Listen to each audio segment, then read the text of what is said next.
Thank you, Mr. Speaker.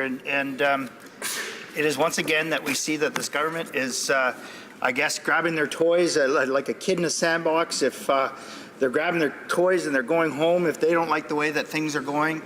You know, Madam Speaker, you know, our honourable colleague from Portage Lisker, our honourable House Leader, said that, you know, we haven't had the opportunity to hear our voices. It's not our voices that the government needs to hear. There have been 338 members of Parliament that have been elected to be the voices of their constituencies, of Canadians. And 6 days worth of debate, or if that's what the number is, and I'm unsure if that's actually what the number is, but if the honourable colleague says it, I guess we have to trust that. Similar to, I guess we have to trust that they only spend $10 billion. Oops, I guess that's wrong. It's actually quite a little bit higher than that. But, Madam Speaker, this government has pledged to spend billions upon billions of dollars, putting us further and further into debt. And it's not for us here, that's going to be on the generations, the future generations that are going to have to pay that back. This budget, this financial update, this bill impacts my riding. We do not have a softwood lumber agreement in place. This bill and their update does nothing to create jobs in my riding. I have not had an opportunity, except for today, right now, to be able to share what this government is doing and not doing and how it impacts my riding. 6 days does nothing to further the voices of the constituencies of the 338 members of Parliament.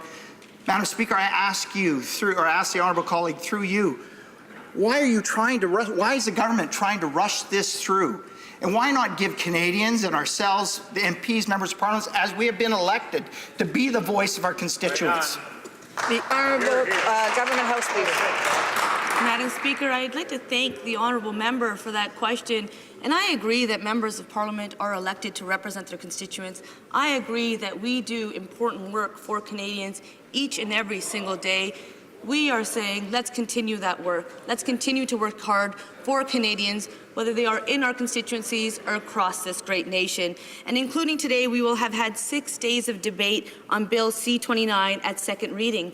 The bill will move on to committee, where it will be further studied, further debated. Canadians will have the opportunity to come as witness. It will return to this chamber where we will get to continue the debate and the dialogue and the discussion so that we can represent our constituents and Canadians across this nation. And it's really to make sure that our plan for middle-class Canadians, to make sure that Canadian families in my honourable members' constituency, my constituency across this nation, our plan for infrastructure. It's about delivering for Canada. It's about delivering for their families.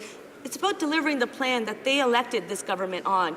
We need to work together so that we can ensure that we create the opportunities that Canadians need us to create. Thank you, Madam.